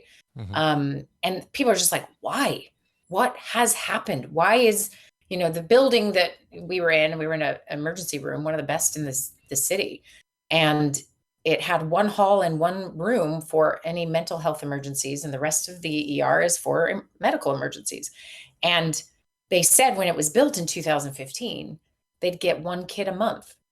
And we were there, and in one weekend, there were 10 kids all sleeping in that hall, waiting for services. And it was the best there is. And that's because we aren't prepared. And so you say, what is that? And I don't know the answers. And I think researchers are looking at it, and we have lots of different factors at play. I think COVID had a huge impact. But I would say this sort of world is safe, world is scary, is being determined way earlier in a kid's world than it did when you used to have to find a newspaper to read, or wait till 10 o'clock to watch the nightly news, or your parents maybe were just like, see ya, go outside. And now the world is a scary place. And so you have to be prepared for all these things. And, we're listening to our murder podcast to know how not to get murdered. Yeah. And so I watching TikTok and saying, oh, here's a whole thing about people, how to steal certain cars. And, right. And this is, right. Every age is looking at that. Yeah. Anything. And how do you integrate that as a very young person? The world's going to end. So, I mean, I know many young vegetarians who it's the only thing they can think of to help with, climate change. And they're 10 years old saying, I guess I'm done with meat, which, hey, that's a choice, but that's not because of not fear or the world is scary or I'm powerless. That's not I don't run into kids anymore. It's like, I like cute animals and I don't want to eat them. I run into the ones who this is my desperate attempt to try to not have the planet burn. And you take that strain on a young mind before it has time to figure out some other things. So I'm not saying this, I can do a whole episode on my theory behind some of this and what I would love to see. But it's real, right? So I guess the proposition that this can be pushed in one direction or the other really has to come from somewhere. And yet there is a lot of set points that are just natural, right? So if you think of the way, okay, so I'm going to ask something about your parents because, therapy. Sure. So Brian, yeah, your mom and dad's view of the world being safe, and you're not a good example of the world is scary, really, but you're just for fun, you're going to pretend. I scored a 3.8 on the world is scary out of 5, I think. Yeah, there it is. Safe world police scores 3. Well, if we talk about the we'll get to live score. Yeah, boy, that's okay. amazing. We'll get to that. Let's start with the safe score. Can you just pretend your parents were really scary? Sure. Okay. But even just take like Scott, your parents versus Brian, your parents, in how did they model this worldview? Just like this researcher, right? Like it's his whole deal, and he doesn't know what his mom's worldview is until she takes the test. Yeah, I could actually say that my grandmother, who I lived with during the summers when my mom was having to work, full time, basically, regular school time, I'd be living at home, and then during the summers, I'd be living with my grandmother. She was a very, very much the world is going to kill you kind of thing. This was pre wearing helmets for bicycling and pre child safety seats, but if those things would have existed, I would have been put in one just in my regular daily life in a helmet and a child seat. According to her, I couldn't even walk to the park a block away without somebody being with me. And even, later in life as an adult, it was constantly, every time I talked to her, it was like, well, are you doing this? Are you doing that? Oh, you're going to get a bladder infection if you walk around with wet swim trunks too long after you get out of the pool, and you're going to do this, and it's going to kill you. So I did have that. I did have some influence in my life that was the world is a dangerous place. Okay. How about you, Scott? How do you feel like mom and dad conveyed is the world safe or scary? Little of both. I think mom was more on the scary side, although not much, but she was always, I don't know. I always got the feeling from mom's side of growing up that she was less about scary things and more about how things appeared, like how it looked if you wore the wrong shirt or whatever, that kind of thing. And that the world would somehow be scary if you didn't adhere to whatever the standard was. Yeah. That sounds specific, but it's really kind of general with her. It's not like one thing. In my dad's case, the sort of opposite. Appearances were nothing. It didn't matter. What mattered is what you did and who you helped and how you helped them. I think dad's probably primarily responsible for, or at least the primary example for where my head's at on this and as a whole. Yeah. Because he would go crazy places and do really nice things in those crazy places. He would go to dangerous places and do something really nice in that dangerous place. Consistently. And so it was always like a thing that was happening, and it was just part of his life. And so for me, it was like, yeah, that's what it is whatever that is he's doing, that's what it is. And so I think that stuck with me. I think that colors my opinion on it now. It does. Yeah. I would say that for me, very similarly. And mom, I would just be like, oh, whatever. Yeah. It's like, whatever. No big deal. Like, I'm not going to get a side cramp and drown if I'm swimming right after I eat Cheetos, Mm-hmm. Sure. But I think that perpetual, like, you need the sunscreen or you're going to die of skin cancer. You're going to drown if you go swimming right after dinner. There's, you're going to choke on a trampoline, right? So you can kind of have messages over and over that can kind of build some of that. And that's kind of what the premise of the show was. It's like, there are certain ways of these core worldviews that people seem to enjoy life a little more when they have or they don't have. And that's, these are pretty broad spectrum kinds of questions, but you can narrow this down to someone's internal monologue, right? If they are constantly hearing the voice in their head, their inner critic, or just, even their mother's voice saying, don't do that. People they're going to take advantage of you, right? Like you can sort of feel how that might, on an everyday interactive kind of basis, impact the choices you make and kind of the way you think about it. So what I like about any research is like, this is true. What happens? Can you mess with it at all and get a different result? And can the world being a safer place be something you can help someone to feel? Or is it just kind of comes with who they are and how they experience things already? And I don't know. I don't know if they gave us the answer, but I think it's fascinating. I do know you can make people way more scared. I have absolutely seen that. It's a lot easier. Sadly, it is a lot easier to make somebody scared than it is to make them feel safe in the world, right? Because it's like a lie goes around the world twice before a truth even sees daylight, or whatever the phrase is. It's the same kind of thing. Like, you can feel danger instantly, but feeling safe is like feeling trust. You have to really has to be earned for a long time. I feel like the Throughline podcast was trying to illustrate more about people who take advantage of the thin veneer to their ends. For sure. The whole Stanford thing, that is what, more than anything else, what that illustrated. Yeah. Totally. And nobody naturally questions that. That's why they got away with it for so long. Until someone went in and really checked it out. Listened to the audio. Exactly. Yeah. And it's because there is a natural inclination to believe that would totally happen, especially Yale frat boys. Like, we can just kind of, our own biases will just show up and fill in the blanks. And, we want that to be true, which is why I absolutely love stuff that is the opposite of what you think it will be, because it just highlights this, like, oh, look at me putting my own thing in there and that it's not accurate. So an example of that I was thinking last show I wanted to say for this one is, and maybe you're familiar with this, that it was like a boat wreck. I should have Googled to make sure, but it was a boat wreck or a train or a plane crash. And all these kids were, this is not Yellow Jackets. It's kind of the opposite, right? Where they're stranded. They were Tongan or Tahitian kids. I forget exactly which. And they were on one of these islands, probably one of those small planes, and they were alone for a good while. And it was the opposite of Lord of the Flies.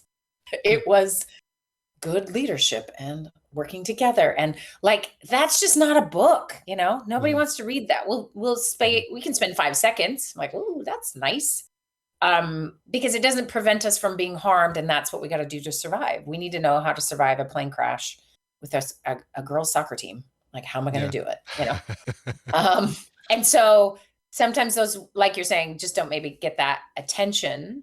And yet they are still real. There's a human propensity to do something different that maybe we're like, that's boring. But you give us a Stanford study where we're like, aha, of course.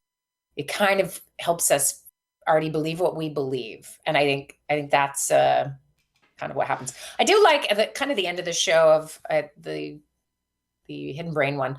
They talked about sort of this idea of you're going to understand someone better when you know their worldview, right? Yeah. So he really got his mom in a different way and is less angry at her that she doesn't like that he lives in rough parts of town, right. Because he now knows she thinks the world's pretty scary. And as you age, the world gets a little scarier because it's moving faster than you. And we already know how we sort of discount the elderly. Can't understand Venmo and right. And talk about them on a podcast you would never know how to even turn on.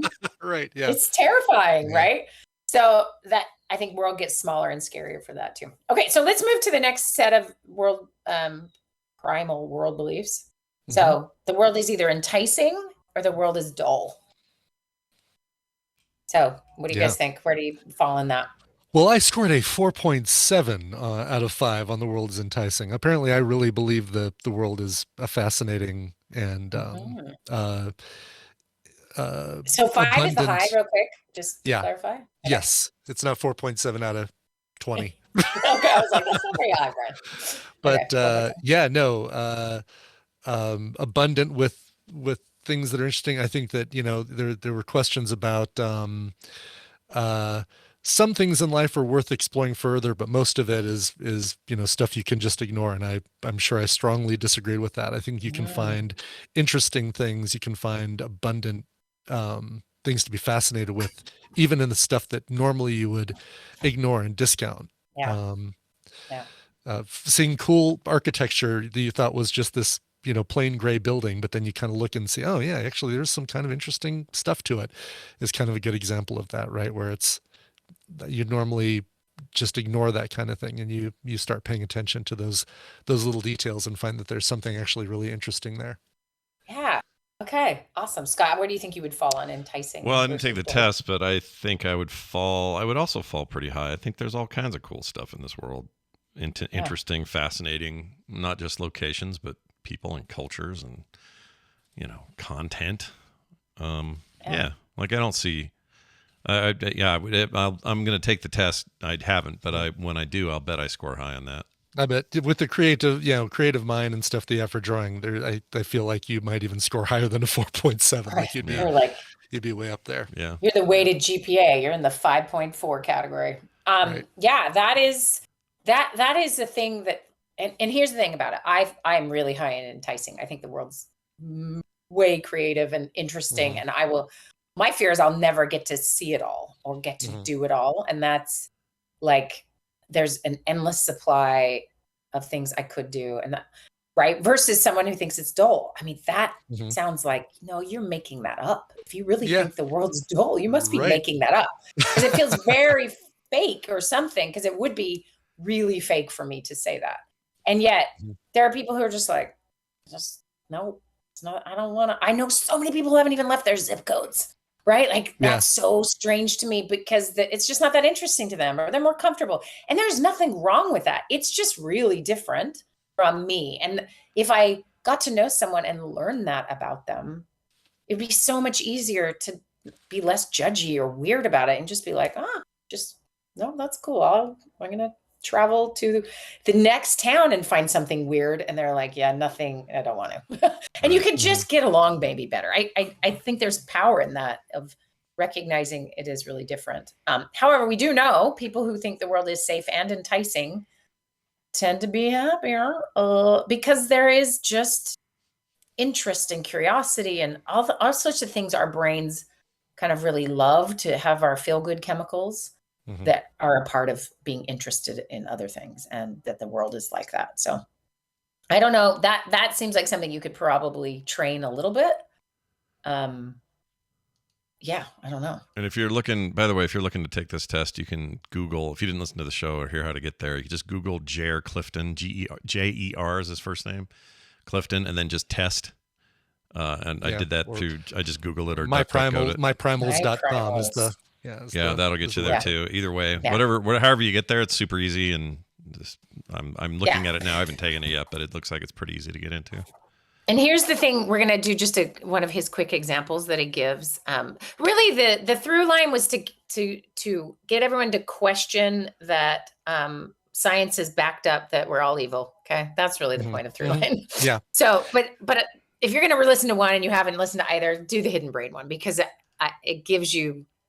It's my love language. I don't need the sound effects. I like the science of it. Yeah. Don't get me wrong. I love soundscaping, but when, the person has stopped talking and you've still got like 45 seconds I measured of soundscaping going on, that feels like you're padding your essay to make sure it's 45 minutes, that it takes 45 minutes for the teacher to read. Yes. I think an expert ear would pick up on all that. That's pretty funny. I'd love to have Jenny Josephson listen to that show and just see, completely without any prompting, just see what she thinks of it. What she would think of it. Yeah. Well, okay, so let's do one of his activities that he did on the Hidden Brain podcast that Jared did, and it's called the leaf training, basically, right? And maybe you remember this. And I think I talked in Vegas when I was with the Real Steps group. I talked about this as well. But this idea that you can train more awe into your life, you can bring more of some of those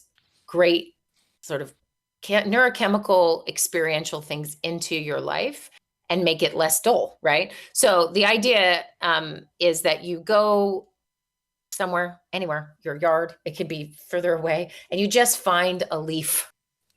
Right now they're alive, which is great. Find a dead leaf, find an alive leaf, and then just really, really look at it. Look at the veins, touch it, smell it, like look how it comes out of the tree.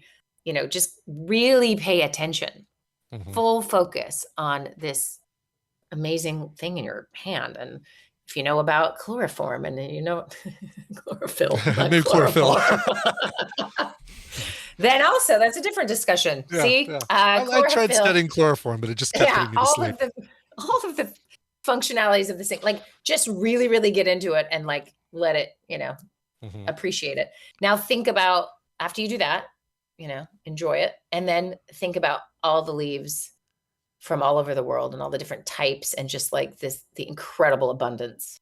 Just the Amazon alone. We haven't even seen all the potential things in there, right? Just like that amazingness of it.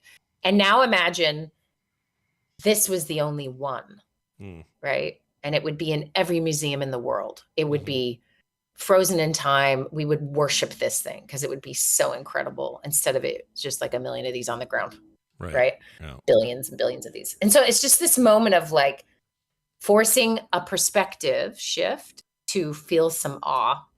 And I'll tell the story again, Scott, you heard this, but there's really cool research on increasing your awe in your life.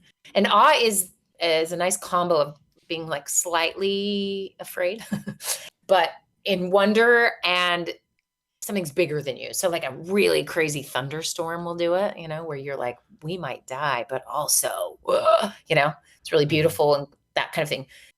Being at the top of a mountain, seeing this incredible view, there's awe there because you could also fall down the mountain. So there's a bit of like aliveness to this, a little fear, a little part majesty. of the reason when I drive through like Dead Horse Point in Moab, part of the reason it's so amazing to me isn't just that it's beautiful or it has this history or that it's one of the most incredible views you'll ever have in your life, because those are all true. It's also that you could fall off of there and that's it. Or that a ton of horses, the whole reason it's called Dead Horse Point is a bunch of horses ran off the edge and died.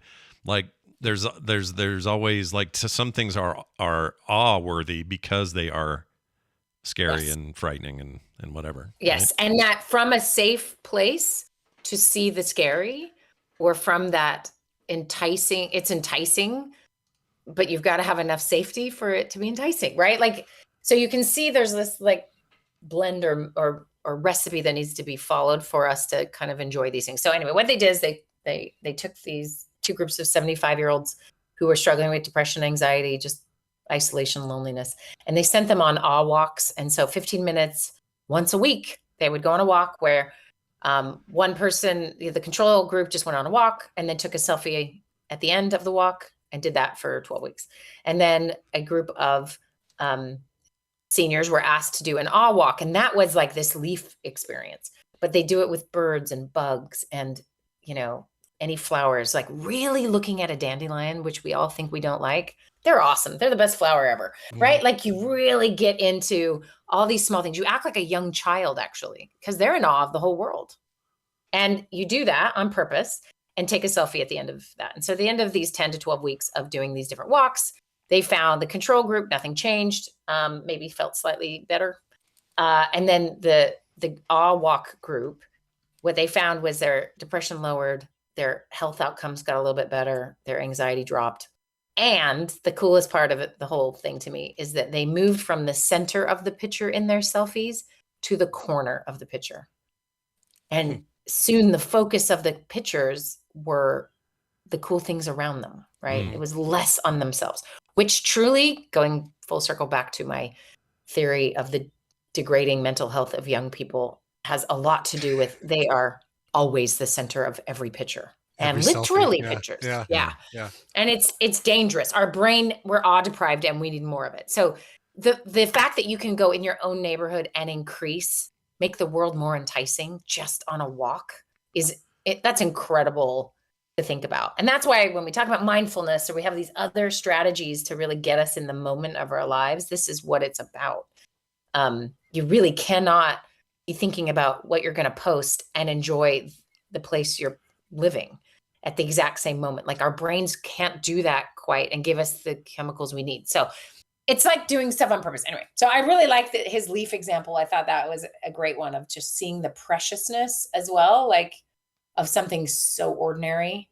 It can be a powerful way to kind of move you towards enticing versus dull. Yeah. Okay. I like it a lot. All right, last one. Alive versus mechanistic. What do you guys think? This is where I was below the USA average. I don't feel like the world itself is a machine with purpose. I feel like the people have purpose, but that there's no like, the world has this purpose that you either fall into or don't fall into kind of thing.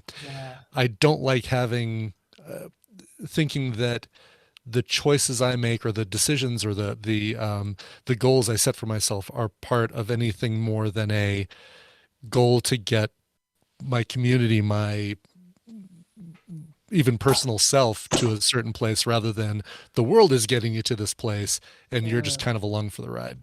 Got it. Yeah, maybe let me define this a little for those who are clear. That's probably a good idea. So alive means that you have this, belief that everything happens for a purpose.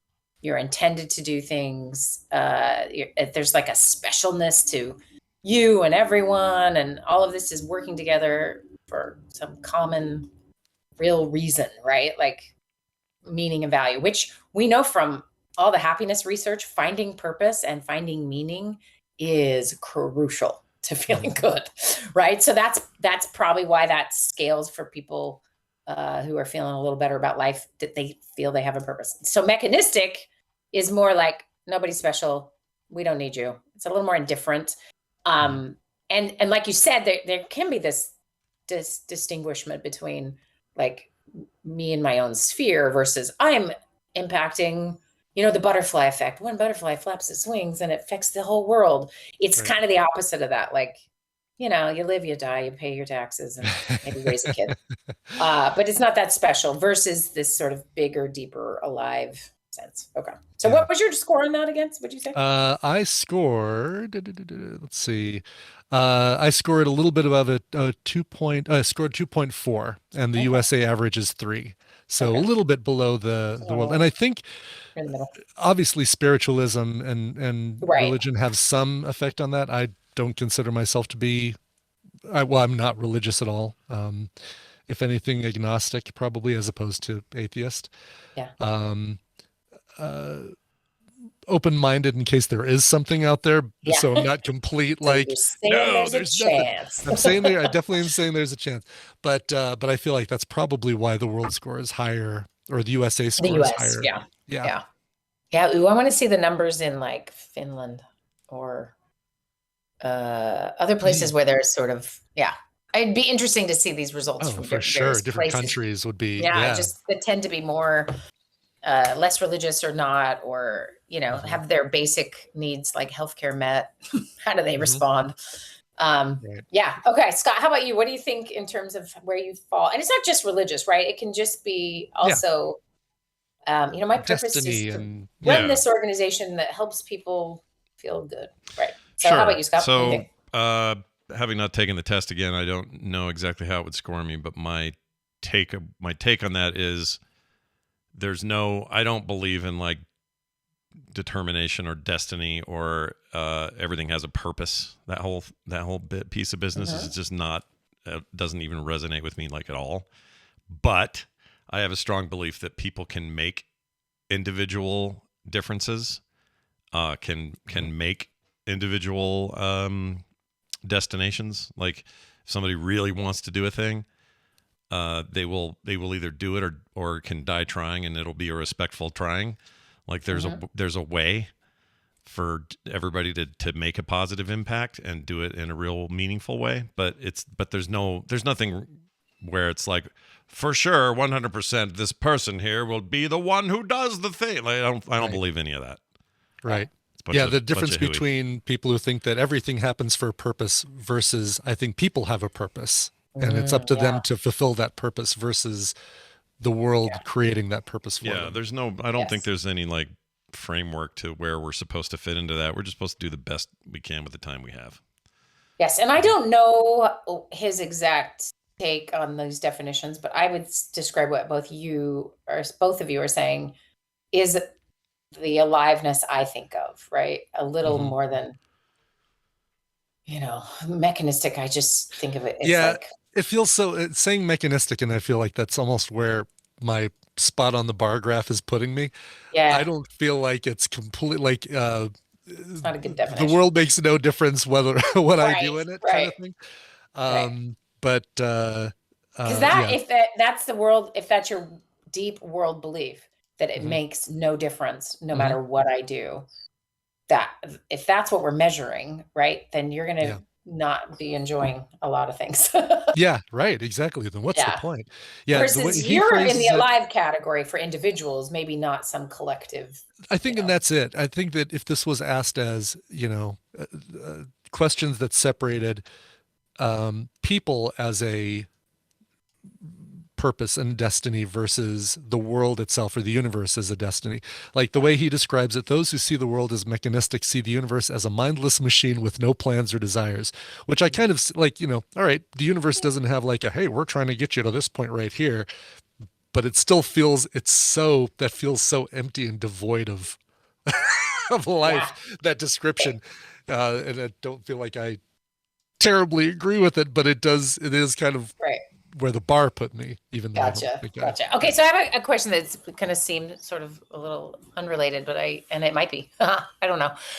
But when you've seen videos or like examples or illustrations of like, you're on Earth, you see a picture of Earth, or they pan out and suddenly they're showing like the ginormousness of the known universe versus, like you're experiencing that. And there's I forget what they call it, but anyway, like that kind of expansive view that makes us look like nothing, just tiny. What feeling do you have when you see that? I wish I had a thing to show you. Yeah, like, but it starts with seeing the person and then panning out from that, right? So it's like kind of the awe of the look at all of the stuff around me, as opposed to I'm a piece of mold on a giant gorgeous fruit kind of thing. I definitely see it as the former, like, look at this beauty and abundantness that's around me. I go back and forth. That puts you in solid alive territory. Yeah, I think. for sure. Okay, if that's the case, all right. Good, I go back and forth. I'm fascinated by both the macro and the micro view. So when I'm looking at the world from my perspective, it's big and gorgeous and insane. When I look at the world from a galactic universal perspective, we are a tiny, tiny speck, and I am a infinitely tiny speck on that speck.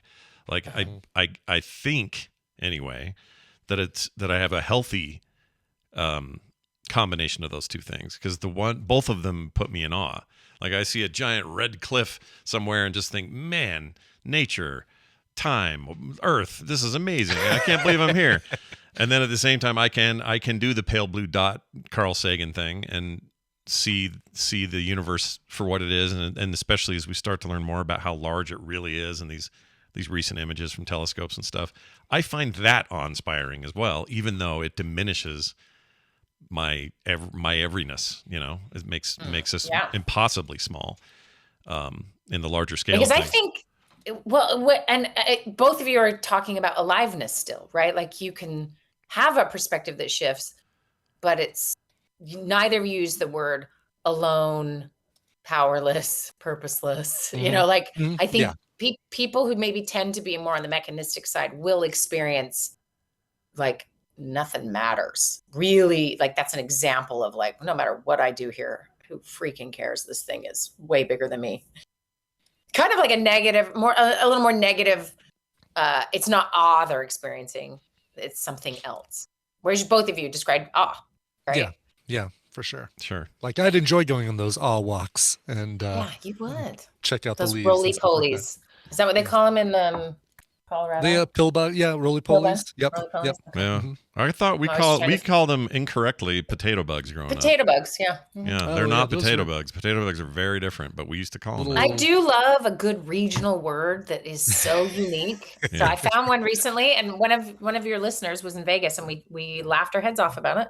Yeah. A certain part of Wisconsin they call drinking fountains. Oh, bubblers. Bubblers. Did you know that word? I did. Yeah. Never heard called it a bubbler, but I live next door to a couple. To a bubbler. Dorks from Wisconsin, and so I've heard them talk about their weird use of bubblers. Yeah. That's very odd. Yeah. I love that. Never heard of it. What about Slapjack? Ever play Slapjack? Totally. The card all game? the time. All the time.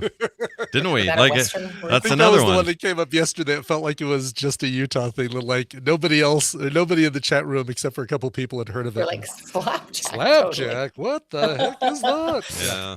Right. See, enticing. The world's so interesting, alive, enticing, and safe. Yeah.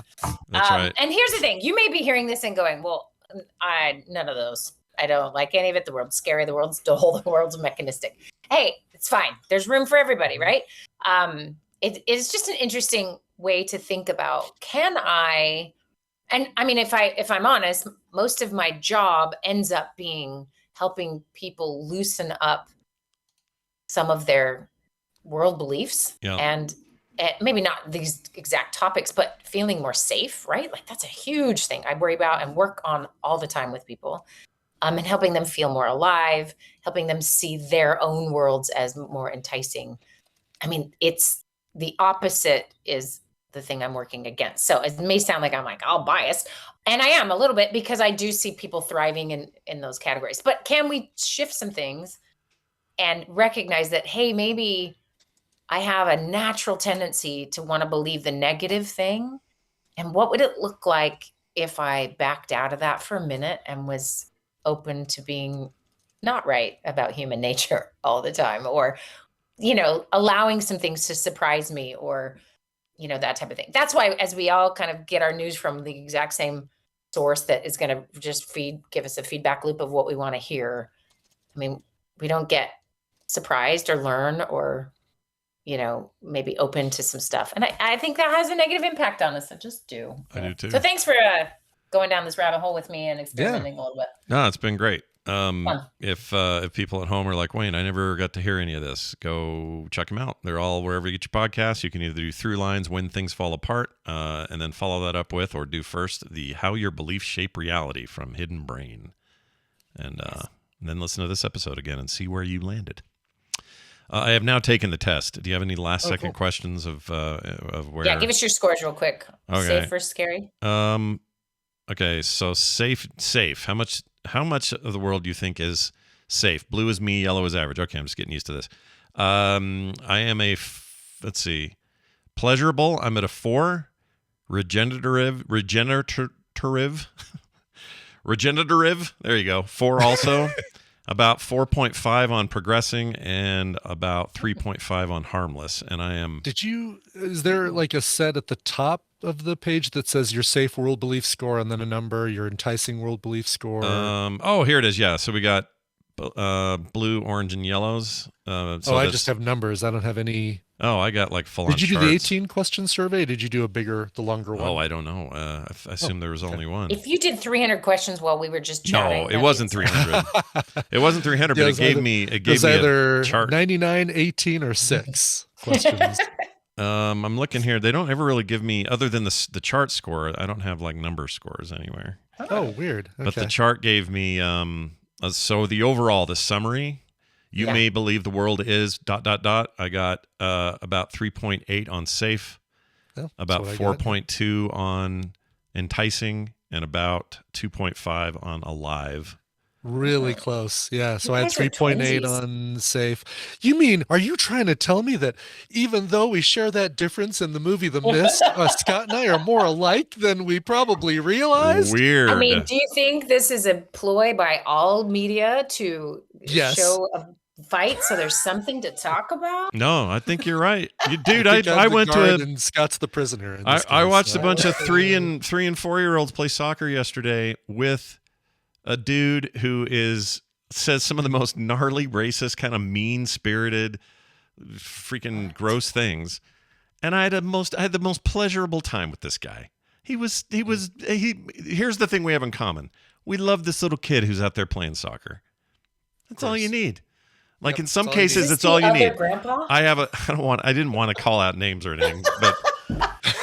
He sometimes. Who are you hanging out with? He sometimes has stuff to say. We don't have to name names, do we? He sometimes says some things that are just like, "Oh boy, really? We're going there?" Like it's a thing. But when we get together, it's nothing but a pleasurable time hanging out. And part, I know there's a part of the world that wants me to shun the guy, and there's another part of the world that wants me to join in with the guy. Well, F all of you. I'm not in any of your categories. I'm going to hang out at the soccer game and enjoy my time with him because in some ways he's nicer or as nice as other people who claim to be nicer. So, and by the way, that binary is not real either. There's a huge subset that's like, of course it is. There are no binaries. Binaries don't exist. Less extremism would be really great. Right. The binaries don't exist. I freaking hate it. And I'm tired of getting categorized. People are like, well, you're a libertarian, really, at the end of the day. I'm like, don't give me your labels. F off. Yeah. I want your labels. I don't want to be what you think I am. Some of column A, a little bit of column B, and then the egg roll from column C. I think the world is safe, enticing, and I'm midway between alive and mechanistic. Exactly. Although I did notice, so the orange line, which is people like me, it says, they're all lower than me, except for the alive really part. Weird. They're higher than me. Yeah. So even though I don't have colors, I still have that is pretty close to like the bars for USA average for a live world belief are higher than me versus everything else where I'm higher than the average on the USA. And I'll put this in our Discord, but there's also a yellow line for who are they? So that might be you might have still gotten the Jer Clifton study, but might not have done it from the same website. Oh, maybe not. But it's got his stuff all over it. Well, anyway, so that chart I just put in there, you can see it, and they have a yellow for average. So this is most people, I guess, and my blue line is where I landed compared to all of that. Alive is kind of just flipping us off with the. Yeah, it's like a bird at the end. Look at that. Yeah. People like you. So 80s. Orange is people like you. No, orange is average. Right? Oh, no, I'm sorry. People like you. You're right. You're right. Blue is you, people orange like is people like you, and yellow is the average. Interesting. Yeah. Which tells me they're not like me.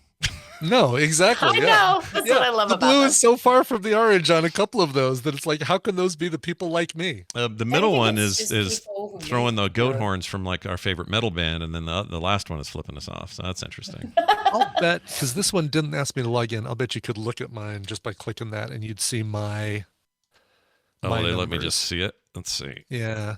You see... fine with me. Oh, no, it's wanting me to take it again. Oh, it is? Okay. All right. Well, yeah, it doesn't give me results. No, they can't. They've sucked you in. So good. Lame. All right. I got to go have lunch and go to work. Yeah, you should go do all those things. Thanks for this. This has been great. Realsteps.org, everybody. It's Wendy. Have a fantastic week. And tell Mom that she wouldn't have held you down. Happy Mother's Day on Sunday. Oh, yeah. Happy Mother's Day, everybody. Oh, happy Mother's Day to you, too, as a mother. Yeah. Thank you. With your 4 kids and your whatnot. All right. We'll see you later. Her 4 kids and her whatnot. And her whatnot. All right. That was good stuff as always with Wendy. So thanks everybody for hanging out for that. Let's get out of here. We got a quick text we need to read before we do anything else or goo anything else. Mm-hmm. This is from Colin in Seattle who says, hello, salt and butter. Pro tip for popcorn eating techniques. Use chopsticks. Makes the bowl last longer and you don't get your fingers all greasy when you go back to your controller or keyboard. Says it's a bit tough to do in a theater. Yeah. Who says, but worth it? Pop the kernel, yo. Says Colin. Kim does this. I won't do this in a theater, but I love that idea. And just the fact that it would force me to slow down instead of like, how quickly can I consume this tub of popcorn? Which is exactly... Never fast enough when it's if I could just attach a vacuum hose to my face and put the other end of it in the bowl, I probably would. It'd be cool if it would only you could set it to only send one kernel every 12 seconds or something. Yeah, and just have it time it. That'd be good. Well, it just would need to be a thin like the straw metaphor, Scott. It would just be one popcorn with straw. No, you're right. That's all it would fit, and you just have to. You can't suck the whole thing down in one bite. Just don't do that. I'm going to invent popcorn tongues and 3D print them, and you can just eat them with popcorn tongues. Keep your eye on Etsy. It's coming soon. Coming soon. Let's get out of here with some info about upcoming shows. Coverville today, 1:30 Mountain. You want to tell folks about it? She didn't do a whole album about it, for Pete's sake, but Adele just turned 35. You know what that album would be called, by the way? It would be called 35. Adele just turned 35, and it's about time to do another Adele episode of the show. So, of course, covers of things like Rumor Has It and Hello and Set Fire to the Rain, and a version of Rolling in the Deep that isn't Jury going doo-doo-doo-dee-dee-dee. Unfortunately, could not get the rights to that. But a lot of great songs, including some covers by Adele, one of which is a very hard to find in the U.S. cover that she did of Sam Cooke. Oh. So we're going to hear that today. That's 1 p.m. Mountain Time, twitch.tv/Coverville. Should call that episode Welcome to the 35, but do it in the voice of... Welcome to the 35. Right? That's very good. That's very good. Well done. Nicely played, sir. That's right. I'll be on DTNS today. We're talking about the Asus ROG Ally, the brand new released and now on order for people, I guess pre-order, handheld device that's a lot like the Steam Deck with a little more power, and we're going to talk about whether that thing is worth it to you or not. So check that out. DTNS happening with the Daily Tech News Show later this afternoon. I think that's at 2 p.m. Mountain Time. So watch Coverville and then come watch DTNS right after that.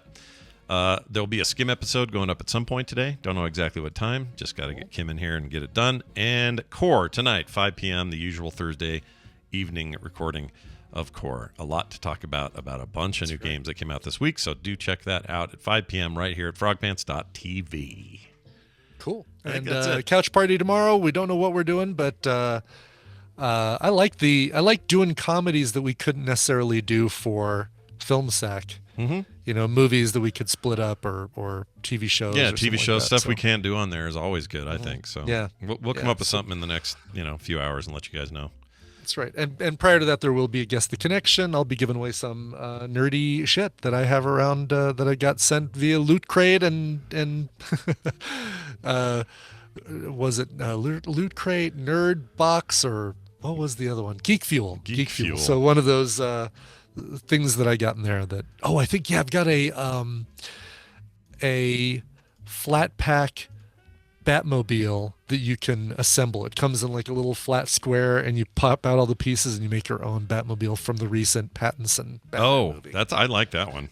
That's a cool Batmobile. Yeah, I like that one a lot. That's like a Mad Max car with gadgets. It's pretty rad. Yeah, so that'll be at 9 o'clock, an hour before whatever time an hour before Couch Party is in your neck of the world. That sounds great. Don't forget our Patreon. If you haven't signed up, now's the great time to do it. No commercials ever. Pre-show content every day. Those couch parties Brian mentioned. Also play dates and art in the mail. Other great monthly benefits you can only get if you join up today at patreon.com/TMS. And even if you can't come to the very visual couch parties, I'm putting up video of those after the fact on Patreon. So even if you can't be there, you can still be there. Okay? Yay! frogpants.com/TMS for all your other needs. A reminder, one more time, not here Monday, Tuesday, or Wednesday, but we're back next Thursday, so a week from today. Brand new episode. All other things unaffected. So I will be in Vegas, but I will be thinking of you each and every day. I'm sure you will. I sure will. That's it. We're done. We need music, though. So would you have something there? Yes. Amy. We talked to her earlier in the show, and she's asking when the next play date is. May 26th will be the next play date, by the way. 2 weeks from tomorrow. That sounds right. She said, "Hey, Scott and Brian, on May 11th, 2013, Chuck and I got to announce to everyone that we want to grow into old dorks together on this, our 10th anniversary. I'd love to hear a cover of the song that was playing when I walked in, Such Great Heights by the Postal Service. We used the one from Garden State, but if you've already played that one, any other will do." And then she says, "Chuck, I love you. You're my favorite. I look forward to continuing to level up with my best friend." Signed, Amy Red Fraggle Robinson. Very sweet. Aww. Very sweet. Congratulations again, you two. We've never played on this show the Such Great Heights by Iron and Wine, which was the one featured on the Garden State soundtrack. So we'll play that song that you heard 10 years ago today as you and Chuck danced merrily down the aisle from the soundtrack to Garden State. Covering Postal Service, here is Iron and Wine and Such Great Heights. If you like what you just heard, there's a very good chance you will like all the shows on the Frog Pants Network. Get more at frogpants.com. Bless this ravaged body. Oh, yeah. Oh, there you go. Bless this ravaged body. That was, for those super paying attention, that is the Saltspire character from Warhammer Vermintide 2. And he is one of the greatest video game characters that no one knows about.